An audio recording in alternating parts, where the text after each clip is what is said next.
The night my family erased me, I was sitting on a cold hospital floor, my back against a peeling white wall, listening to a heart monitor beep for someone who wasn't related to me by blood, but loved me more than my own parents ever had. That's how fast it happened. 4 minutes. One phone call. And suddenly, I wasn't a daughter anymore.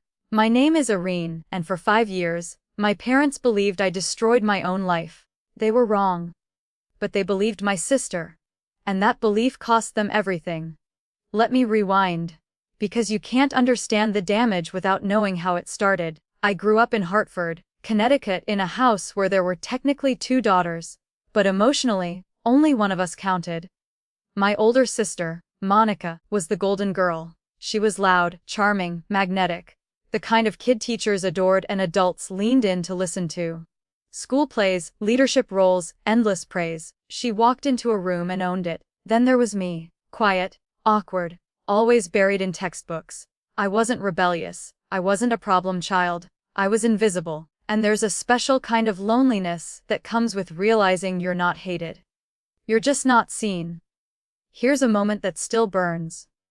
8th grade. I made it to the state science fair. The only student from my school. Same weekend, Monica had a local theater performance. Guess where my parents went? When I came home holding a second-place ribbon, my dad barely looked up from the TV. That's nice, Irene.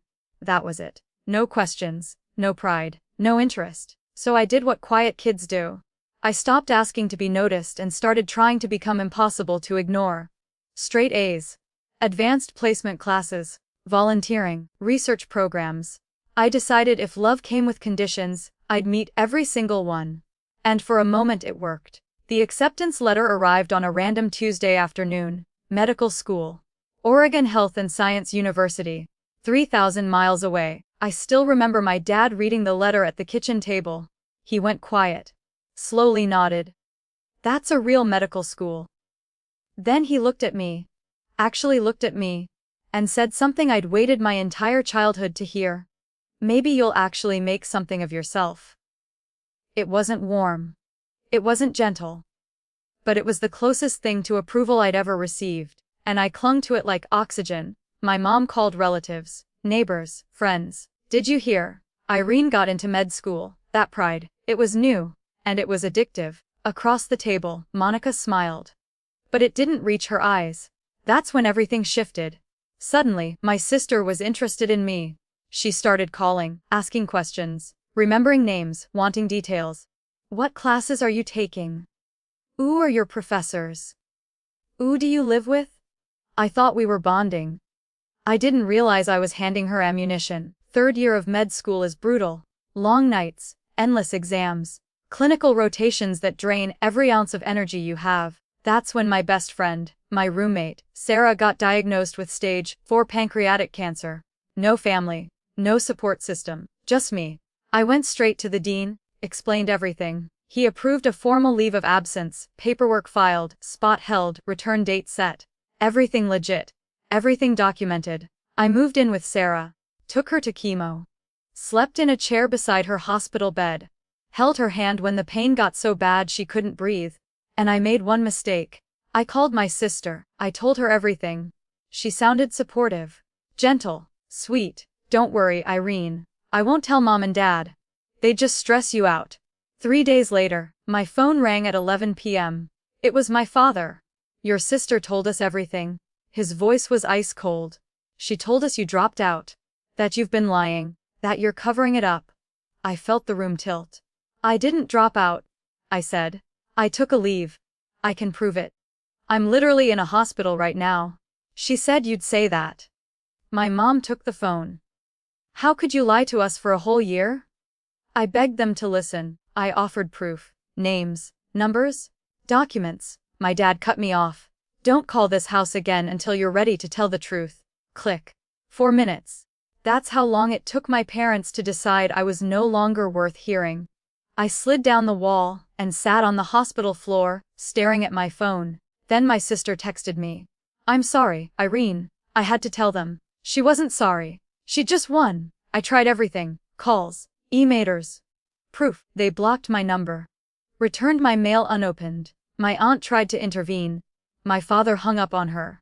And on the 6th day, I stopped trying. Not because I didn't care, but because I finally understood something I should have known my whole life. They had already chosen. Sarah died that winter. I was the only one in the room. I buried my best friend while my family believed I was a disgrace. And that night, sitting alone in her apartment, I found a note she'd hidden in a medical textbook. Finish what you started. Become the doctor I know you are. So I did. I went back. No family, no safety net, no applause, just grit. And 5 years later, I became something my parents never imagined. The very thing my sister never wanted me to be, but none of us knew yet, because the truth has a funny way of waiting for the worst possible moment to explode. The hardest part about being cut off by your family isn't the silence. It's the way the silence starts talking back to you. Every unanswered call becomes a message. Every unopened letter becomes a verdict. Every blocked number whispers the same thing. You don't matter enough to explain yourself to. For the first few weeks after that call, I still woke up expecting my phone to light up with an apology. A realization. A mistake finally corrected. It never did. Instead, my life split clean in two. Before the lie and after the lie, and after the lie. I was on my own. I went back to medical school in January like nothing had happened. Except everything had happened. No holiday break with family. No encouragement. No. We're proud of you. Just fluorescent hallways, early mornings, and a grief so heavy it followed me into every exam room. Med school doesn't care if your heart is broken. Patients still need rounds. Attendings still expect perfection. Mistakes still cost lives. So I swallowed it. Every time my classmates complained about their parents hovering too much, calling too often, worrying too loudly, I smiled like it didn't sting, because nobody was calling me at all. The day of my residency graduation came, and went without a single family member in the crowd. I scanned the seats anyway. Some stupid part of me hoped. I told myself maybe they'd show up unannounced. Maybe this would be the moment they realized their mistake. They didn't. I walked across that stage knowing no one from my childhood was watching. And that's when something inside me hardened. Not into bitterness. Into steel. Residency was brutal. Long nights. Bloody scrubs. Emergency cases that don't wait for you to catch your breath. But pain has a funny way of sharpening focus. I stopped trying to be liked. Stopped trying to be seen. Stopped explaining myself. I just worked. Harder than anyone else. I didn't have parents to fall back on. I didn't have emotional padding. Failure wasn't an option. Because there was no home to crawl back to if I fell. And slowly, quietly, people noticed. That's when Dr. Margaret Thornton entered my life. Everyone called her Maggie. She was a legend. Chief Surgeon Emeritus, sharp tongue, sharper mind, and absolutely zero patience for nonsense. She pulled me aside after a trauma case one night and said, "You don't hesitate." Why? I told her the truth. I can't afford to. She studied me for a long moment, then nodded. Good. I'll take you under my wing. She became something I didn't realize I'd been starving for. A mentor who didn't compare me to anyone else. A woman who didn't ask about my family. She just cared about who I was becoming. Then came Nathan, civil rights attorney, calm voice, kind eyes. He didn't try to fix my story. Didn't rush me. Didn't tell me I should forgive anyone. He just listened. One night after I told him everything, he said 4 words that rewired something in my brain. You deserved better. Not you'll get better. Not they'll come around. You deserved better. And for the first time, I believed it. We got married on a quiet Saturday afternoon in Maggie's backyard. 30 people. No drama. No spectacle. Nathan's father walked me down the aisle. I sent my parents an invitation. It came back unopened. I didn't cry this time. I was done bleeding for people who refused to see me. 5 years passed. And without even noticing it, I became someone else. I became the surgeon people called when things went sideways. The one who didn't panic. The one who stayed steady when everyone else froze. Eventually, the hospital made it official. Chief of trauma surgery. At 32, I had a home, a husband, a dog who thought I hung the moon, and still, some nights, the absence sat heavy in my chest, not aching, just present. My Aunt Ruth was the only thread still connecting me to my old life. She called every Sunday. She never pushed reconciliation, never defended my parents. But sometimes, she'd let things slip. Monica had been telling stories, ugly ones, that I was unstable, that I refused contact, that I didn't want them anymore. My sister didn't just lie once, she curated a narrative. And my parents swallowed it whole. I could have exposed her. I could have sent proof, called lawyers, blown it all up. But here's the thing about living well after betrayal. You stop needing vindication. I was busy saving lives, and karma. Karma was loading something far bigger than I could ever plan. Then came the pager. 3:07 a.m. Level 1 trauma. Single female. Severe internal bleeding. I grabbed my keys and ran. I didn't know her name yet. Didn't know whose blood I'd be standing in. Didn't know that within minutes, the lie that destroyed my family would be rolled through the ER doors. On a stretcher. With my parents running behind it. And my name waiting on the chart. You know that feeling when your stomach drops before your brain catches up. That split second where the world tilts. But you don't know why yet. That's what happened when I looked down at the trauma intake screen. 3:14 a.m. Mercy Crest Medical Center. Trauma Bay 2. I grabbed the iPad from the nurse's station while walking toward the double doors. I always review cases before the patient rolls in. Mechanism of injury, vitals, probable internal damage, routine, controlled, clinical. Then I saw the name, patient Monica Ouellette, age 35, emergency contact Gerald Ouellette. I stopped walking, not dramatically. Just stopped. The hallway noise faded like someone turned down the volume on the world. 5 years of silence condensed into 8 letters on a glowing screen. Monica. My sister. Dr. Ouellette, my charge nurse, Linda, said behind me. You good? I blinked once, twice, handed the iPad back like it weighed nothing. Prep Bay 2.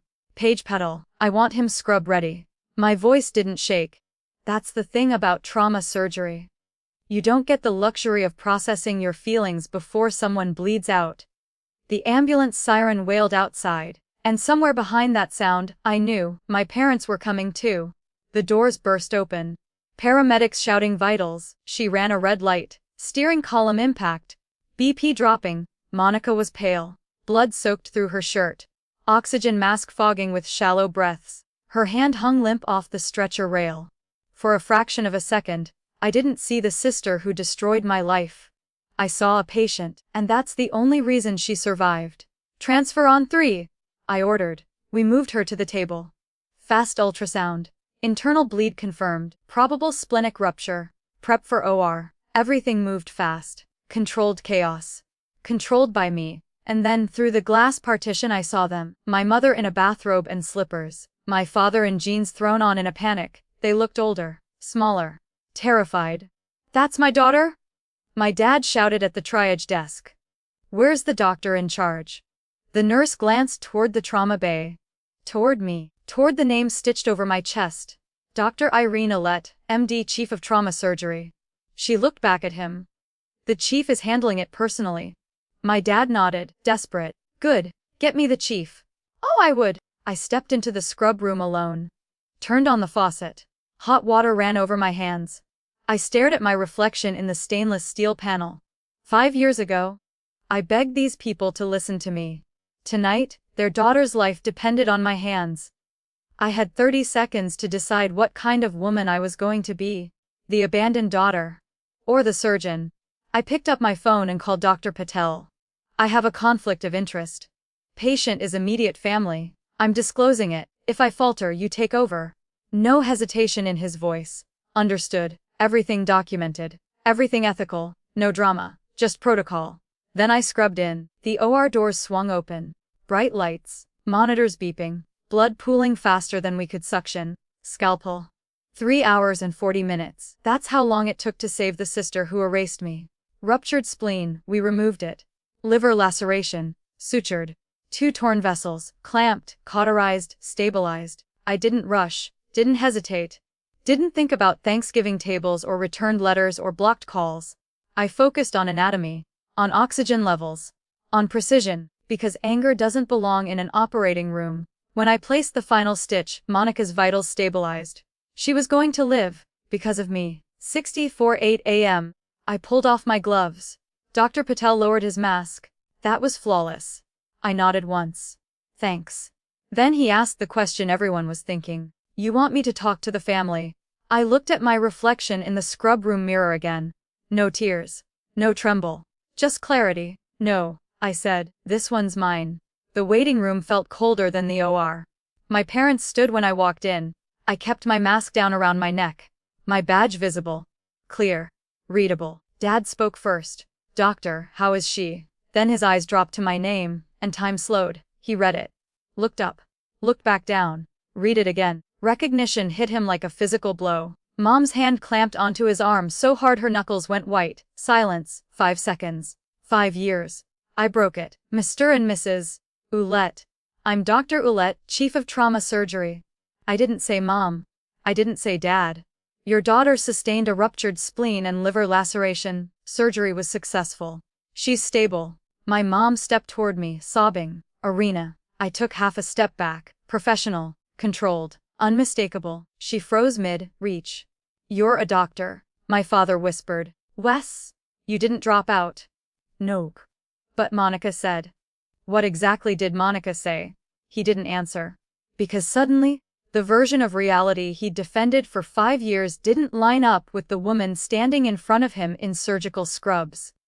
Behind me, nurses were watching, residents pretending not to. The truth doesn't need volume, it just needs evidence. And I was living proof. I called 14 times. I said calmly. Sent emails. Sent letters. Asked Aunt Ruth to intervene. Mom's face crumpled. With thought. You thought what she told you. Silence again. This time heavier. Dad looked at the floor. For the first time in my life, he had nothing to say. Then the ICU nurse called. Monica was awake. And that's when things got interesting. Because confronting parents is one thing. Confronting the architect of the lie. That's a different battlefield. I walked into ICU room 6. Monica's eyes fluttered open. She saw me. Squinted at my badge. Read it. Color drained from her face. Irene. Good morning. I said evenly. I'm your attending surgeon. She stared. You're a doctor. I've been one for years. Her breathing quickened. Not from pain. From panic. Because for the first time in 5 years, her story had a pulse. And it was beating in front of her. I can explain. She started. You'll explain? I said calmly. But not to me. I nodded toward the hallway. Where our parents were standing. Waiting, and about to realize the truth had just flatlined their favorite narrative. Hospitals have a sound when the truth is about to land. It's not silence. It's the hum of machines, the squeak of shoes on linoleum, the quiet awareness that something irreversible is happening just out of sight. ICU room 6 wasn't soundproof, and neither was my sister's lie. The moment my parents stepped inside, Monica started crying. Not soft tears, full body, heaving sobs. The kind that pull at stitches and send heart monitors screaming.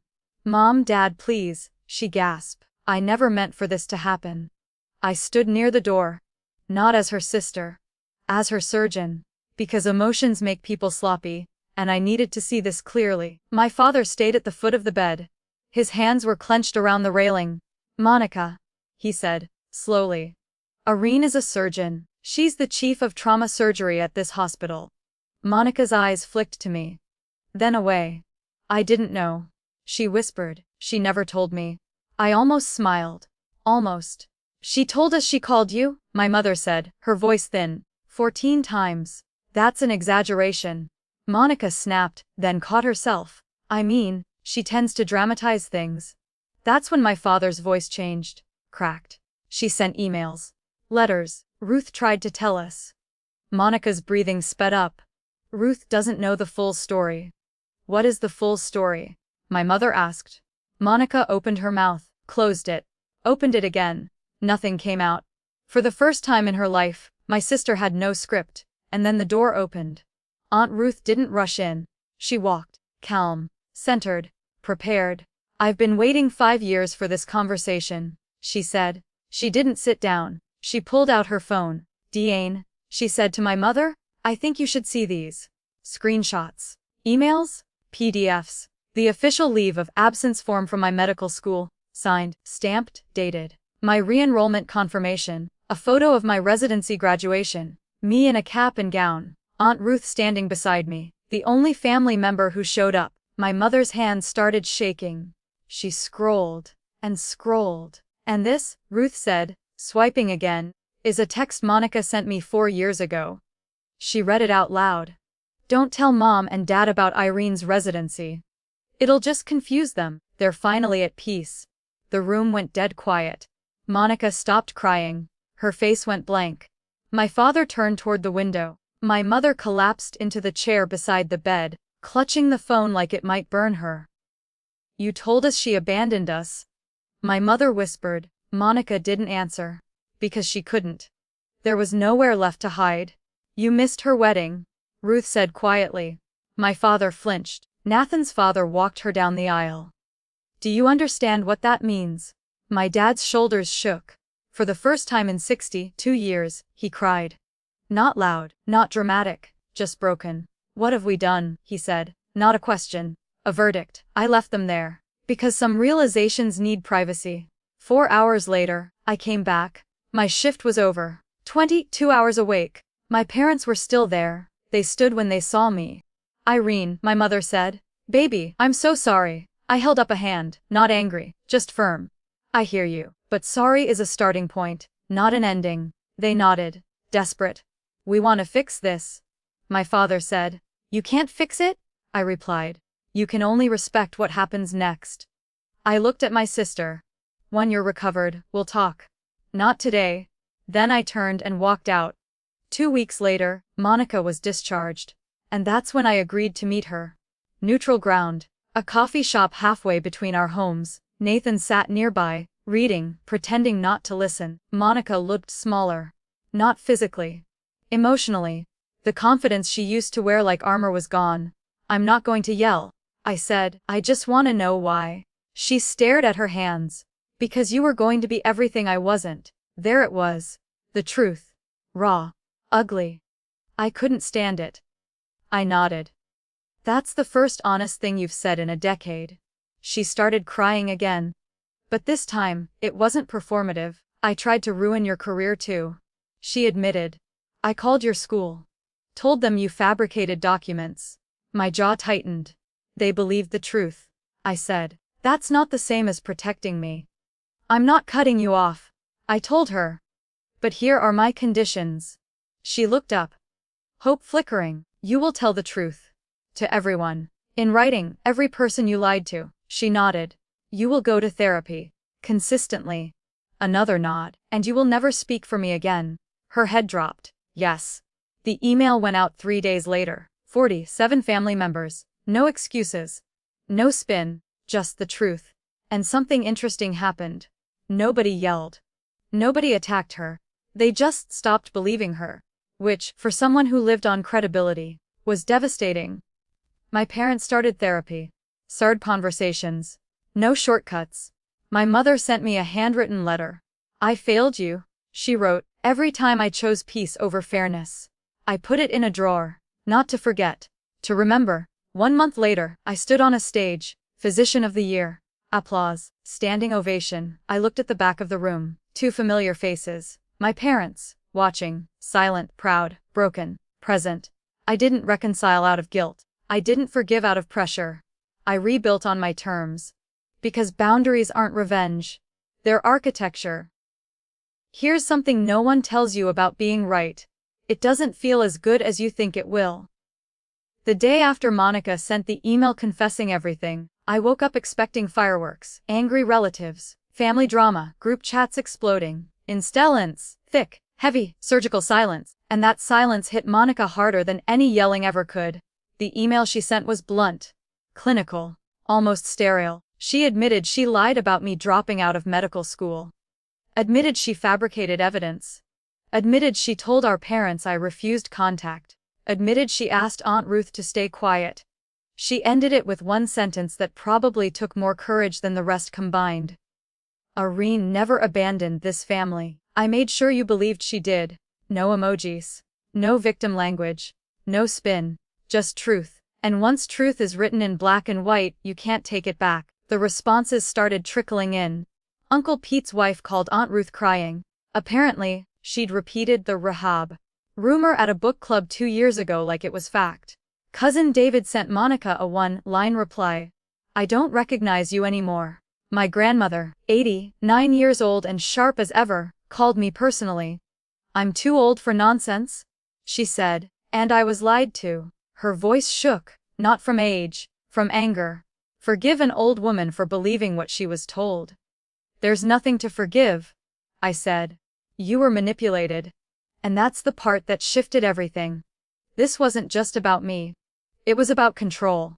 No one disowned Monica, no one staged a dramatic family exile. They did something worse. They stopped trusting her. No automatic belief, no automatic defense, no automatic spotlight. For someone who built her identity on being the reliable daughter. That loss was catastrophic. You could feel it in the air at family gatherings, Ruth told me. The pauses after she spoke, the subtle glances exchanged, the way people verified stories independently. She wasn't hated, she was questioned, and questioning is kryptonite to someone who survives on perceptio. Meanwhile, my parents were unraveling quietly. Therapy forced conversations they had never had in 35 years of marriage. My mother learned a phrase that hit her like a truck. Passive enabling. Dr. Rena. Yes, that's actually her name. Told her that staying silent when something feels wrong is still participation. Mom cried for 40 minutes straight in that session. Because for the first time, someone wasn't asking her how she felt. They were asking why she didn't act. My father struggled more. He went to therapy because I asked him to. But sitting in a room being questioned, that was new territory. He built his life on certainty. Once he made a decision, he locked it in. And Monica knew that. She didn't just lie to him. She weaponized his pride. When Dr. Rena pointed that out, he didn't argue. That was the first sign something might actually change. 3 weeks into counseling, a letter arrived. Handwritten. My mother's script. I failed you, she wrote, not just during the lie. But every time she chose peace over fairness. Every time she let my father's authority silence doubt. Every time she saw me standing quietly and assumed I didn't need defending. I read it twice. Didn't cry. Didn't rush to forgive. I placed it in a drawer beside Sarah's note and my returned wedding invitation. Same drawer.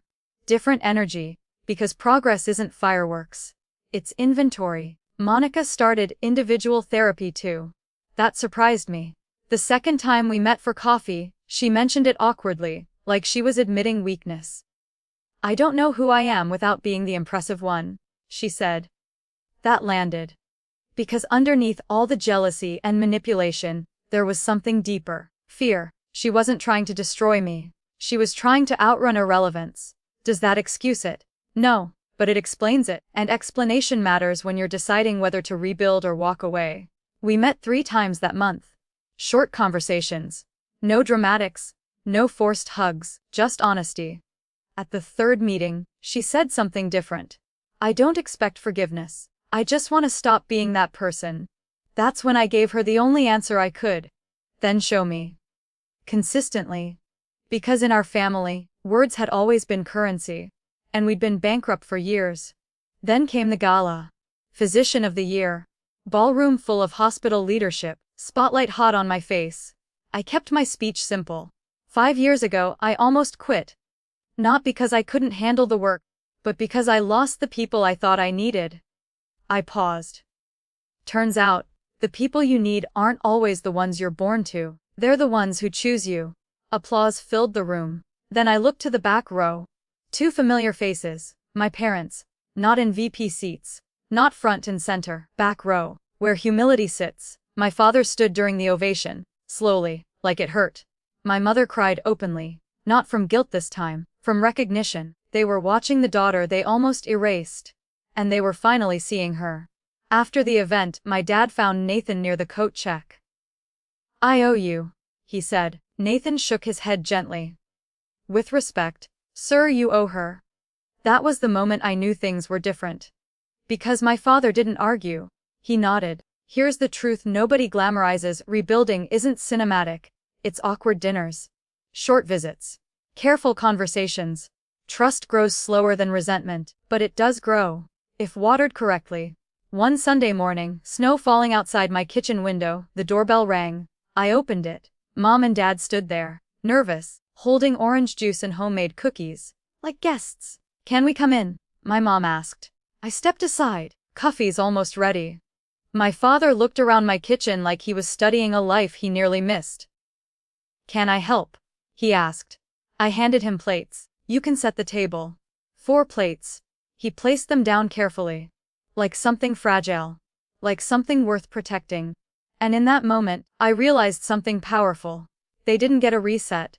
They got a rebuild. On my terms. Because reconciliation without accountability is just amnesia, and I refused to forget what it cost me to survive. But there was still one unresolved piece. One conversation that hadn't happened yet. A private one. Between me and the sister who almost erased me. And what she said next changed everything. You can tell when someone walks into a room without armor. Monica didn't wear makeup that day. No styled hair, no statement jacket, no polished confidence. Just jeans, a sweater, and a scar healing across her abdomen that I put there. We met at the same coffee shop. Neutral territory. Nathan sat outside this time. Not even pretending to read, he trusted me. That mattered. Monica sat down slowly. Like she wasn't sure she deserved the chair.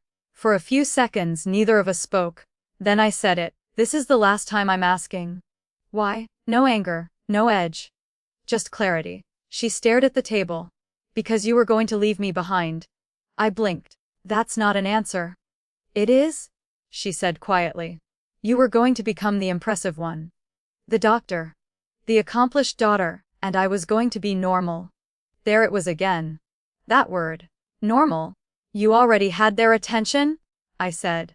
"That's the problem," she whispered. I waited.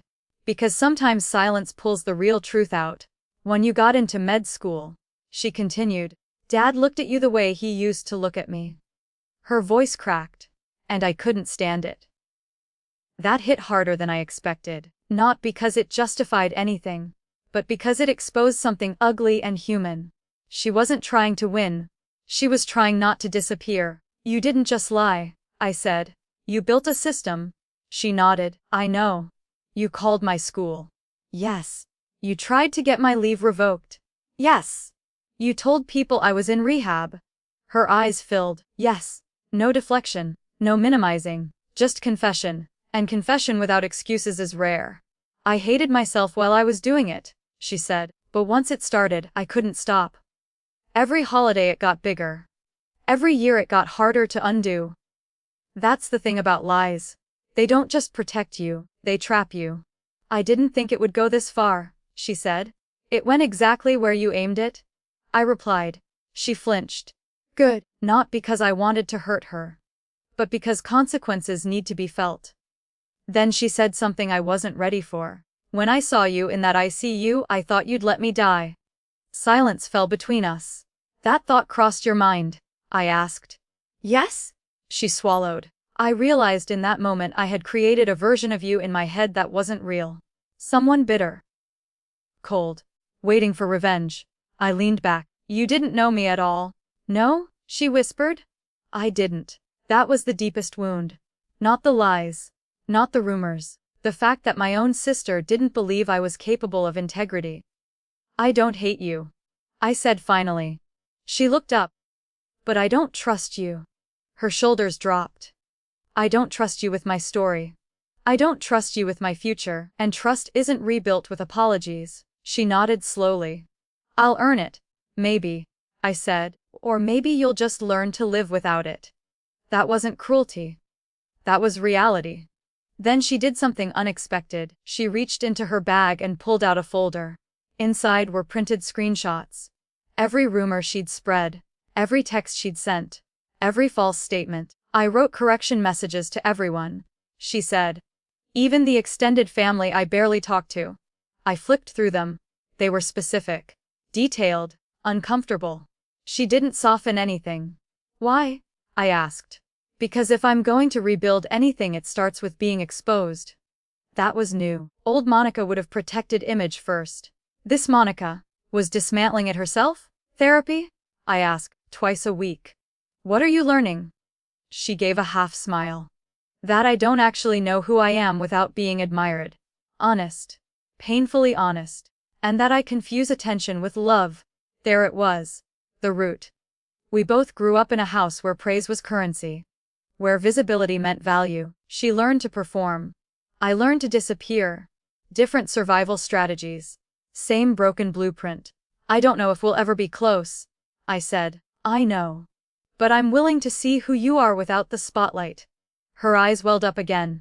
Not dramatic tears. Quiet ones. Thank you, she whispered. This isn't forgiveness, I added. I know. This is observation. She nodded. I'll take it. When we stood to leave, she hesitated. I'm glad it was you, she said softly. In the OR. I held her gaze. So am I. Because here's the truth I haven't admitted out loud until now. Saving her life wasn't about being the bigger person. It was about being the person I chose to become. She tried to shrink me. I expanded anyway. She tried to erase me. I built something undeniable. That wasn't revenge, it was evolution. That night, I sat on the kitchen floor with Hippo's head in my lap. Nathan joined me. Do you feel lighter? He asked. I thought about it. No, I said. Different. Different is underrated.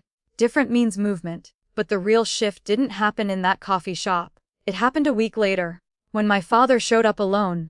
No mom, no Monica, just him. And what he said at my front door was the first time I truly believed reconciliation might be real.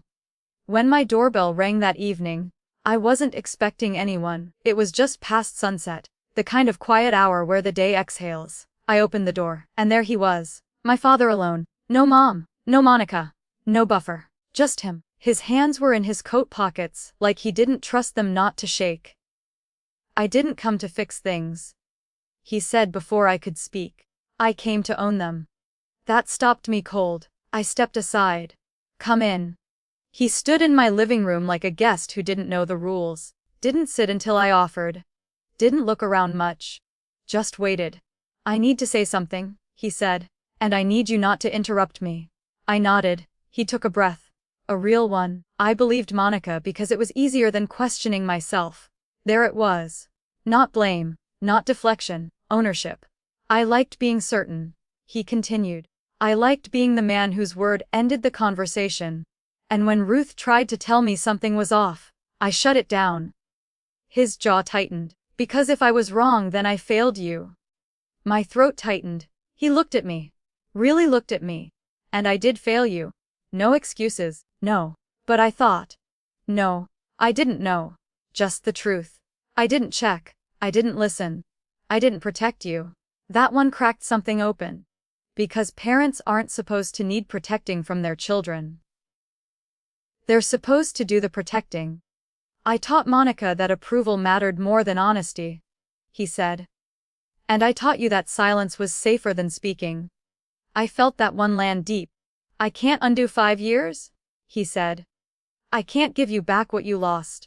He swallowed. But I can stop pretending it wasn't my fault. We sat in silence for a moment. Then I spoke. This doesn't fix everything. I know. And it doesn't guarantee a future. I know. But this, I said, this is the first real step. He nodded. I'll take whatever step you allow. He stayed for 30 minutes, not hours. Not an emotional marathon, just presence. Before he left, he paused at the door. I'm proud of you, he said. Not because you're a surgeon. He met my eyes, because you became someone with integrity despite us. That was the moment. Not the gala. Not the title. Not the standing ovation. That. After he left, I sat on the couch for a long time, not crying. Processing. Because forgiveness isn't a switch. It's a process. And for the first time, the process felt possible. Weeks passed. Small changes. My parents stopped speaking for Monica. Monica stopped filling silence with performance. I stopped bracing for disappointment. We had dinners. Awkward ones. Real ones. Then something unexpected happened. My mother asked me for help. Not emotional help, practical help. Would you go with me to my doctor's appointment? She asked one afternoon. I get overwhelmed. That request mattered. Because it wasn't about control, it was about trust. The family dynamic shifted, not back, forward, different shape, different rules, and different boundaries. I wasn't the quiet daughter anymore. I was the adult woman setting terms. On the anniversary of Sarah's death, I visited the cemetery alone. I told her everything. Out loud. I didn't let them break me, I said. I built something better. The wind moved through the trees. I don't believe in signs. But I believe in closure. That night, I realized something important. The lie took 5 years. The truth took 1 day.